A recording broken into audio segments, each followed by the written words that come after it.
So when we do arc sine or sine inverse, what usually happens is we output a theta.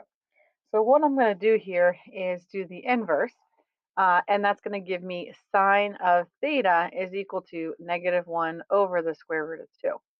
So when I draw a right triangle here, so since this is negative, let's go ahead and imaginary that, or imagine that this is going to be down here because sine inverse is um, outputs in quadrants 1 and 2, and then 2 as a negative. So it's going to be down here. I mean 1 and 4, sorry, 1 and 4. Positive here and negative down here. All right, so sine theta equals opposite, so this will be -1 over hypotenuse, so this is going to be the square root of 2.